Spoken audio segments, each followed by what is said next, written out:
ซอยมอยฝากข้อความก็มิดจอยตอบแน่จักหน่อยพอได้เสร็จต่อข้าเบียกอย่างเด้เฮ็ดอย่างเด้คือบ่ตอบมาหนอเห็นใจอายคนเคยติดต่อจริงบ่อนขอหับสายอายแดงกดโทรนำคนงามคือจังเฮ็ดใส่อายเบอร์โทรนี้บ่มีความหมายสันบ่น้องลาจึงบ่เลี้ยวแลลืมหมดทุกอย่างที่น้องนางเคยว่าหักแท้บ่หักอายก็บอกโลดแม่อายสิบ่แค่อายสิบ่วนตัวกันยังน้องโทรติดต่อคือสายบ่ว่าง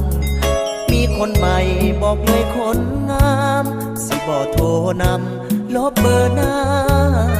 มนลืมเบอร์โทรนี้ที่สองเฮาลมมาตั้งดนสร้างใจดำแท้นอคนบ่ดูตนคนคอยนะ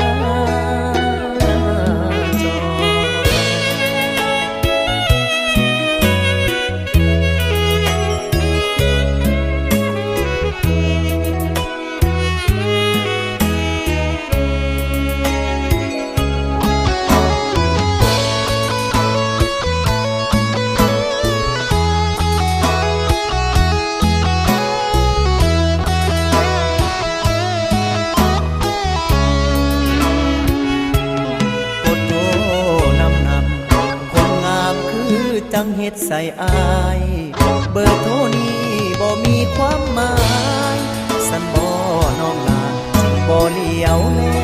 ลลืมหมดทุกอย่างที่น้องนางเคยว่าหักแท้บ่หักอายก็บอกโลดแม่อายสิบ่แค่อายสิบ่วนตัวกันยังน้องโทรติดต่อคือสายบ่ว่างมีคนใหม่บอกเลยคนงามสิบ่โทรนำลบเบอร์หน้า